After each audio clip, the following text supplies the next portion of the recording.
today we will be speaking about quantifying the health impacts of the water-related diseases and taking into account of this thing. So first of all, we have to see that why this sort of a vulnerability in regard to this health is coming out in regard to the water-related diseases. So there is no way we can ignore the point of view of the climate change. So we know that what are the impact that is coming from the consequence of the climate change on the nature and the human systems, and in regard to the adaptation and the vulnerability that is associated in regard to the aspect of health in relation to the water related diseases. So coming up to the impacts and the adaptation, as we know, it involves beneficial consequences of climate change, but vulnerability, as we know, it focuses on the adverse impact, and there are several studies, it has been there in the literature, which has tried to address the vulnerability of the human health to climate change, but a comprehensive quantification of the increased health risk attributable to the climate change is still lacking. So there is a need for an urgency for the health sector to understand the current vulnerability to the climate variations, and this increasing variability may have a greater impact on the health than gradual changes in the mean temperature, precipitation and other climate related variables. So when it comes to the domain of the water related diseases, so it mostly being heavily dependent on the clean water resources and the accessibility to the adequate sanitation facilities. And according to the WHO, it has been seen that diarrhea is the disease which is mostly being attributable to the quality of the local environment. And it has been estimated that 88% of the diarrhea cases, it results from the combination of unsafe drinking water, inadequate sanitation and improper hygiene. So as it follows from this table, which is showing the percentage increase in the health risk due to the climate change in 2030, we could see the level of the vulnerability it is being associated to each of the specific diseases of the diarrhea, death in coastal floods, death in inland and malaria, and a significant portion is being related to the waterborne and the vector-borne diseases. So the research studies on the health impacts of the climate change, it tries to address the three main topics. The first is of the current associations between the climate and the disease, the effect of recent changes in the climate, the evidence based for projecting the future impacts of climate change on health, and the impact of climate change on human health, which vary greatly depending on many variables including the behavior, age, gender, race and the economic status of the individuals. So according to one study in 2009, they have shown that in Asia, Africa, small island developing states and North America, they are mostly being affected by the waterborne diseases on account of climate change. And reviewing the US literature, it has been found that addressing the health impacts of climate change and that it is expected to increase the morbidity and mortality risk from climate sensitive health outcomes such as extreme health events, floods, drought and fires.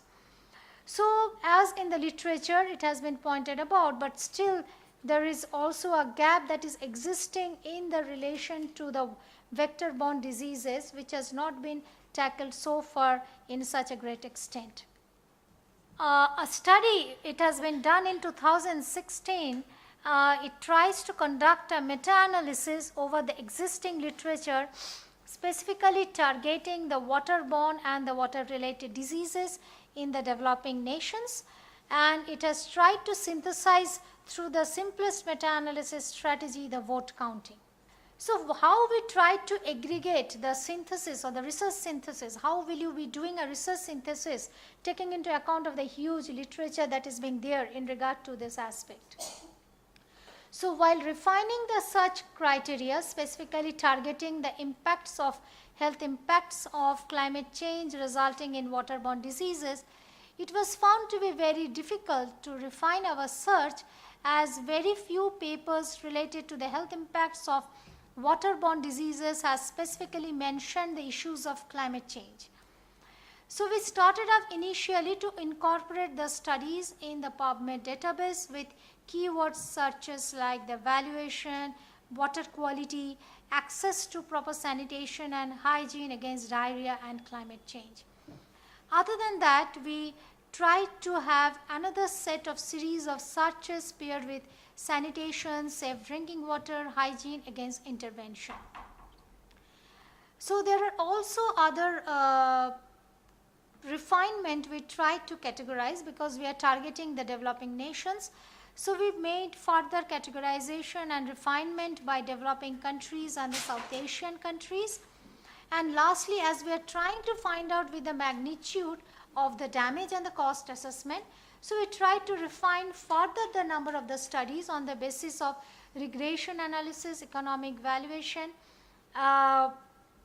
which in a way if we could include, so it result in quite a less number of studies. So we tried to exclude as a number of studies tried to be further negligible. So data were extracted, taken into account wherever available from the selected studies, taking into account of the study location, study type, year of study, sample size, all these aspects. Other than that, we took into account of the data collection method, that how they have tried to collect the data and what sort of an intervention they have taken over the years in regard to those specific studies. So majorly we took into account of the hygiene interventions, sanitation, water quality, and other than that the multiple interventions. So when we took the vote counting of the range of the studies, we saw a significant positive number of the studies in regard to the climate related variables, and which is putting a positively significant for most of the studies. Other than that, the socioeconomic characteristics of age and children in regard to the vulnerability to those specific diseases was found to be more or positive, but there happens to be negative in regard to the income and the humidity. So given the range of the impacts on account of climate change, as we saw, there is an urgent need of proper intervention to counterbalance the expected increase of occurrence of water-related disease illness, and given the limited progress in reducing the incidences over the past decade, concerted actions, effective implementation and integration of existing policies is urgently demanded. So this was another systematic review that was also done in the similar way, but it was done in also the same year in 2016 by Carlton, who also did a systematic review using defined search terms across 4 major databases, and they have additionally examined the references of 54 review articles, and they have found that the sources of heterogeneity by pathogen, exposure measure, study quality, country income level, regional climate related variables, and they have taken the estimated pool estimates from the subgroups identified in the heterogeneity analysis using meta-analysis methods. So as you could see, like how you are refining your search criteria, at least that in a way is giving you an overview of the existing conditions that is being there in regard to the climate change and water related illness. Because most of the studies, when you see the literature, they have tried to address each of this problem specifically, like water related illness, but none of the diseases have taken into account of the aspect of the climate change in regard to the vulnerability associated with the climate change in regard to the water related and the waterborne and the vector-borne diseases. So for this study, they have taken into account of 26 studies, that is how they have refined over the years, taking into account of the inclusion and the exclusion criteria we generally put for doing a research synthesis, and they came up with 49 estimates, and it has been found that changes in the temperature due to the global climate change can and may already be affecting the diarrheal disease incidence. Other than that, the vulnerability of the population may depend in part on local pathogen distribution, which has to be taken into account.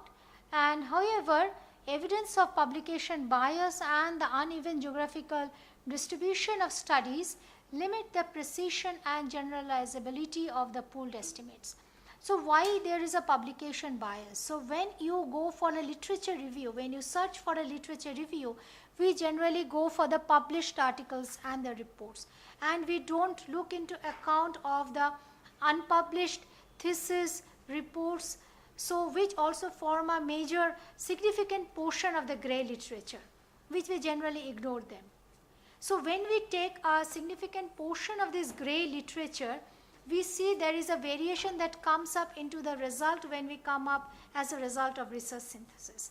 So this sort of a publication bias arises when we fail to take into account of this grey literature.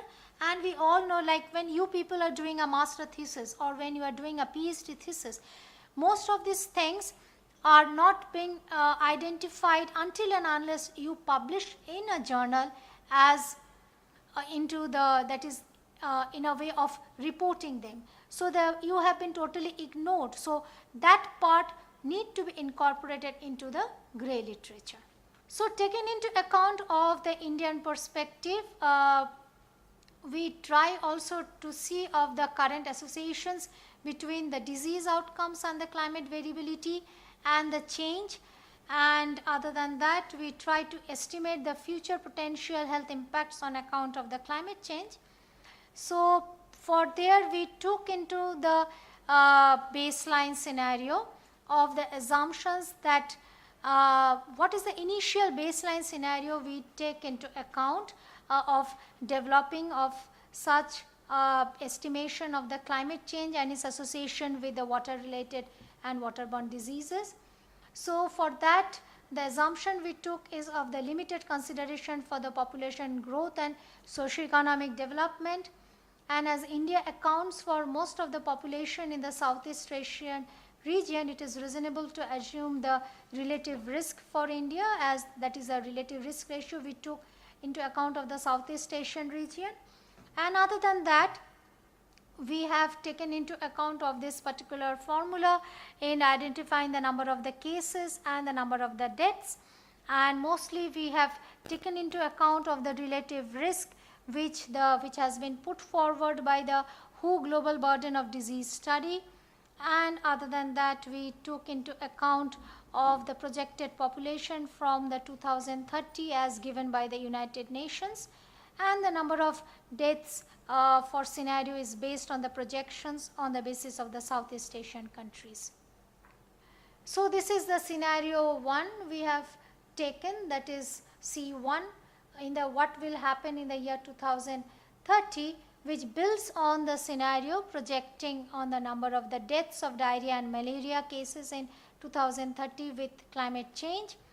And the relative risk is calculated for 1 and 2 degrees Celsius increase in the temperature. So if there is an increase in the temperature, what will be the number of the cases and the number of the deaths? So these are some of the data sources that has been taken into account from the, because mostly we took into account of the secondary data taken into account that is being prevailing into the databases. And this particular table is showing you the estimated burden of the diarrhea from different scenarios taken into account of the lower and the upper bound estimates of the 1 degree and the 2 degree Celsius. And you could see diarrhea cases other than that of the diarrhea deaths. And this is a case for the malaria taken into account of the change in the temperature from 1 degree to 2 degrees Celsius. So as we could see that mostly though we ignore the vulnerability associated with the climate change and the temperature, so it is an important factor that takes into account of the occurrence of the diseases and the deaths. That is, we take into account both the incidences that is being occurring over the years of this waterborne and the vector-borne diseases. So what we can conclude about? We can conclude about the inadequate quantity and improper quality of the water are a strong determinant of ill health and consequently of the productivity and economic growth. And apart from ill health, the experience based of suffering based on water insecurity is a strong predictor of psychological and emotional distress. So this part is also being needed to be taken into account for magnifying or for quantifying the aspects of when we are trying to come out of the damage or the cost associated with the waterborne and the water related illnesses. So let's take a case study of the Delhi where we have been seeing from the point of view of the sanitation practices. So this is a case that one of the master thesis student last year had worked about on the case of the open defecation vis-a-vis that of the community toilets. So she had done in two specific particular location of the Mansarovar and the Silampur district in Delhi, two particular slums, and let's see that what really is the scenario about in these two slums. So as we know that as the rest of the world is steadily eliminates the open defecation, this behavior is still stubbornly persisting in the case of India. And 67% of the rural household and 13% of the urban households still defecate in the open. And the question arises that then do people in rural area defecate in the open because they are poor? And as per the literature of Coffey, he suggested that in many poorer countries, a much smaller fraction of the population still defecates in the open. And this suggests that most households in India could afford to build the kind of inexpensive latrines that are widely used in poorer countries. So the question arises that there is a need to see and to evaluate the health and economic benefits attributable to the not defecating in the open vis-a-vis the open defecation in urban slums in Delhi. So for that, two particular slums has been identified in Delhi. One is of the Mansarovar, which in a way is consisting of 165 juggies around the railway truck that runs near Mansarovar Park metro station in the northeast Delhi. And other is of the Silampur sub-district in the northeast of Delhi, which has been taken into account. So 200 households has been identified for the survey, and Mansarovar is taking into account because it is majority of the population was expected to be the defecating in the open in the slum, and whereas for the other one there is a significant portion of the community toilets where the people are going about. So if you could see the distance from the nearest toilet in these two areas and the proportion of the open defecation, which is significantly high for the Mansarovar Park, and taking into account of the prevalence of the community toilet in Mansarovar and the Silampur. So as you could see between the 0 to 500 meter, if that is a distance from the nearest toilet, so around, as you could see, there is a significant portion still are going for a community toilet for this Mansarovar and the Silampur, but still people are preferring for open defecation. The incidence of disease in regard to the two areas, in regard to the water related illnesses, as you could see, there is a prevalence of at least one of members suffered in the last 6 months of the cases of diarrhea, malaria, chikungunya, skin infection, jaundice as well as typhoid. So as you could see, for diarrhea and chikungunya it is pretty high, and for the other mostly is being not reported.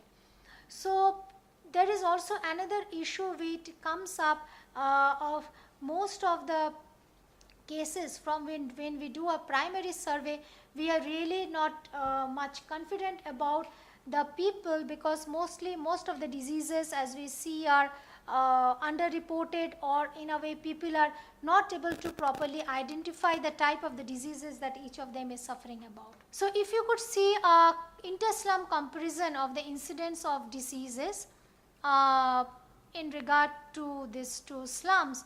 So diarrhea and chikungunya is the major diseases that is being suffering, that is a major incidence of the disease that is occurring in these two slums. So now comes up to the cost of illness, like taking into account of the people who are suffering from this sort of the disease. So how many days lost, or the taking into account of the direct cost and taking into account of the indirect cost, that putting a load on the type of the diseases you are suffering about. So for that we need to put into account of the estimation. We generally come out from the cost of illness type of methodology, which is being a very prominent type of way we try to come up as a proxy way to identify the magnitude of the damage that is being associated for each of these specific diseases. When we can do a cost of illness mostly for air pollution related diseases, water pollution related diseases, and you could see a significant portion of this sort of reporting and this sort of a methodology is really being existing in the literature, and it is very much being used in regard to the water related diseases. So for this particular study we have also taken into account of the cost of illness calculation, and we obtain the probability of a person belonging to a representative household falling sick by diarrheal diseases. So you can ask me that why we have thought of diarrhea as the major one rather than that of the other diseases. But mostly we saw that as that one was one of the major prevalent diseases, so we tried to estimate the cost in regard to the diarrhea, and the reported or the recall period which we took into account also in a way was in a way we saw that people in a way can connect much to this occurrence of these diseases rather than that of the others due to the seasonal variation. So for the direct cost we took into account of the out of pocket payments, direct medical cost which includes the doctor fees, the medicine cost as well as the cost for hospitalization. For the non-medical direct cost we include the transportation cost. For the income cost, that is we took into account of the human capital approach, so we took into account of the number of days lost from the work, and for that we took into account of the income loss and the productivity loss. So this is the type of the formula we took into account of the direct and the indirect cost. And other than that, these are some of the limitations we have took into account and for our estimation.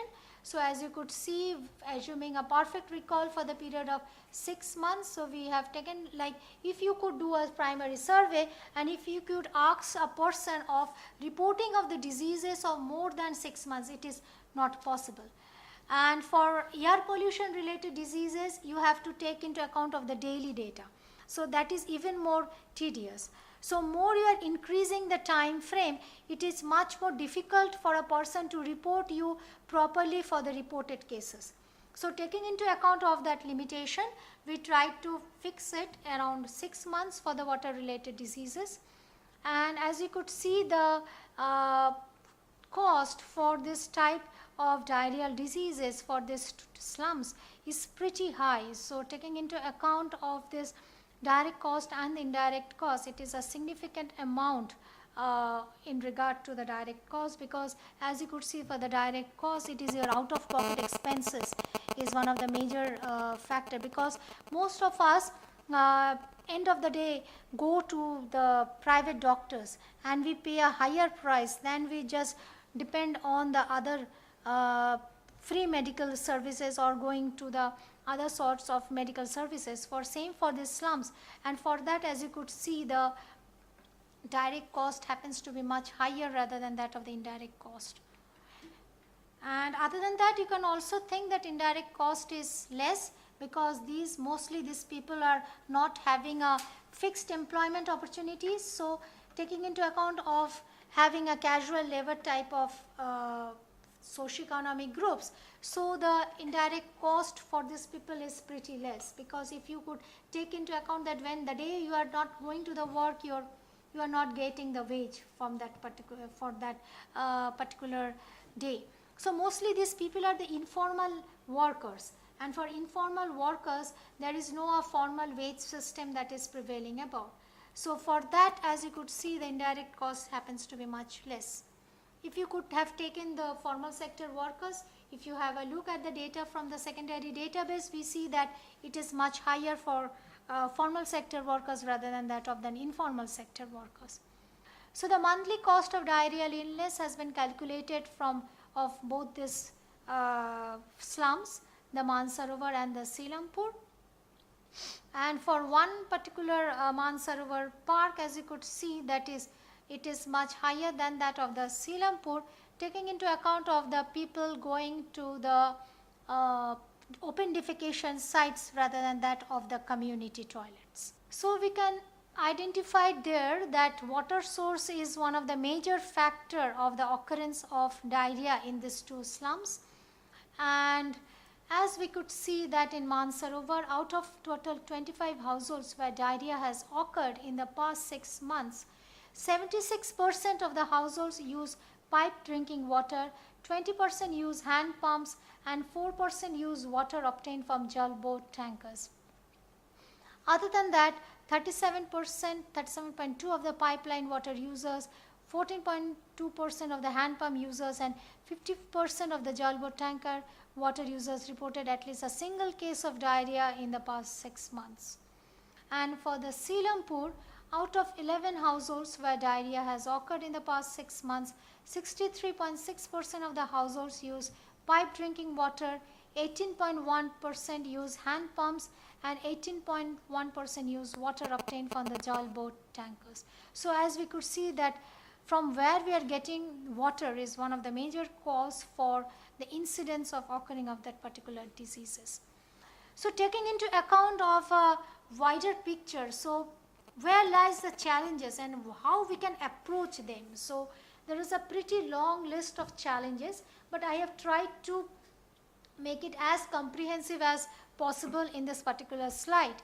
So the challenges, it involves a limited knowledge of the magnitude and the factors of water scarcity and quality associated with the health impact. So we still don't have any know-how. Still there is a lack of or limited knowledge in regard to all the socioeconomic groups of the magnitude and the factors that is being associated with that is a cause and the effect type of relationship.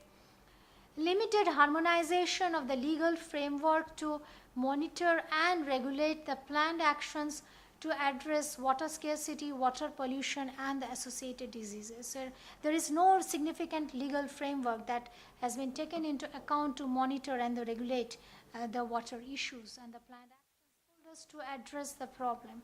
So do you feel like when we as the households we are suffering from, are we having any coordination of the severity of the diseases that we can account for with the hospital related data that we are getting from the hospitals? We are getting any know-how of the water quality parameters from the jal boat people. So there are so many stakeholders. If you take the Delhi case itself, it involves so many different sort of the stakeholders. So how we are making a coordination among each of the stakeholders? So how can we make a coordination among each of the stakeholders? Because the weight and the ranking and the priority each of the stakeholders will be putting up is different. Like I might be putting some from the point of view of the vulnerability because I am the worst sufferer.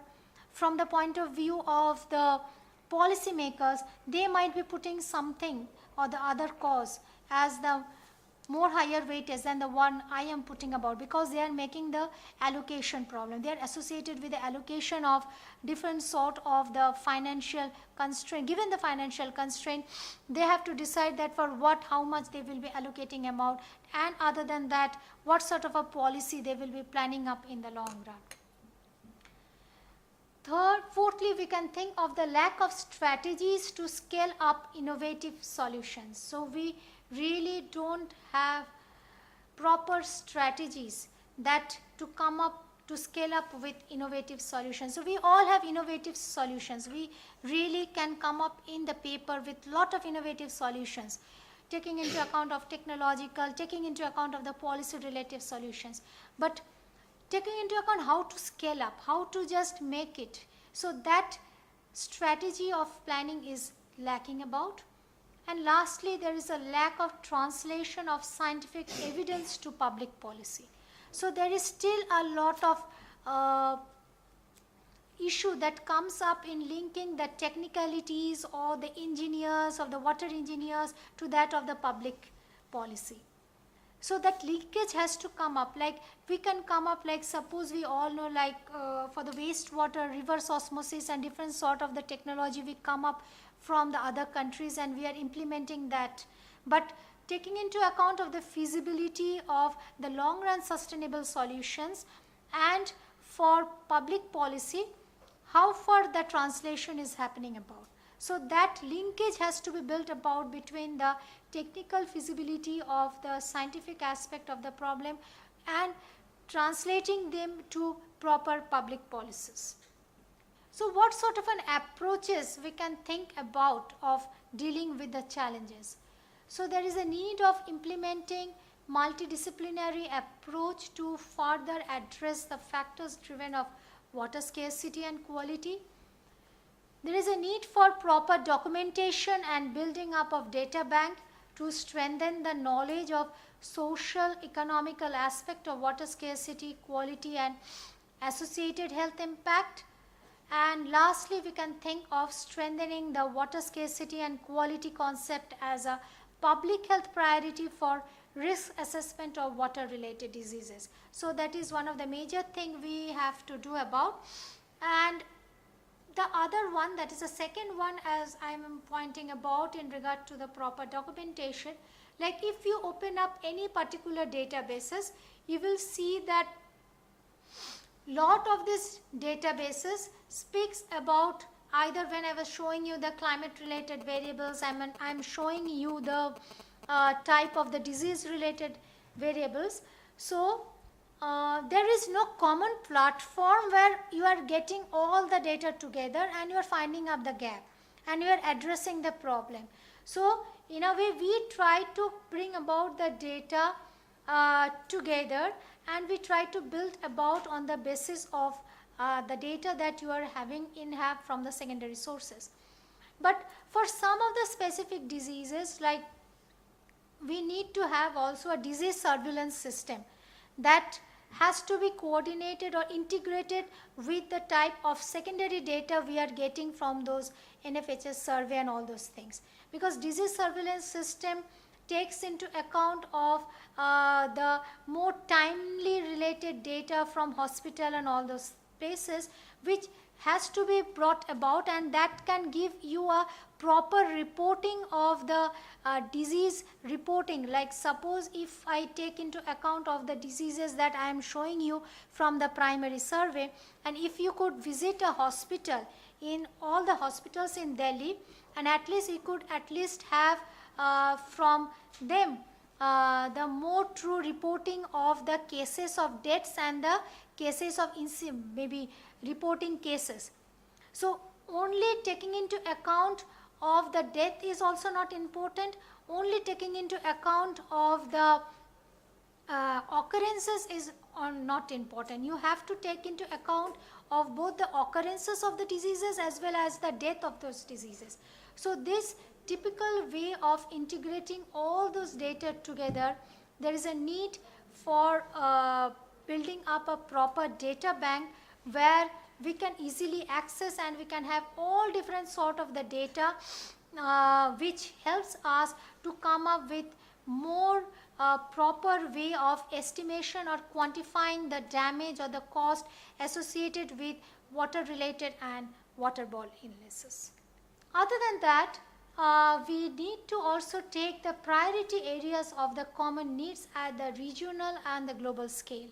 So from the regional perspective, when we look about our vulnerability associated with any diseases might be different. So only taking into account of the global scale is also not enough, or only taking into account of a local scale is also not enough. So we need to take into account of the priority areas of both the regional as well as a global scale. There is another way we can think of, like creating and validate a comprehensive index to perform the water risk assessment of water scarcity and water quality associated to health impact. That's a comprehensive index should be built about, which takes into account of all these aspects together. And we also need to have a geographical mapping of local, regional or global risk areas of water scarcity, biological and chemical contamination with potential impact on health, that is the vector-borne diseases, enteric and the toxic elements. So only taking into account of the water-related illness is not enough. So we have to take into account of all the different types of diseases associated with the biological as well as the chemical contamination. Thank you.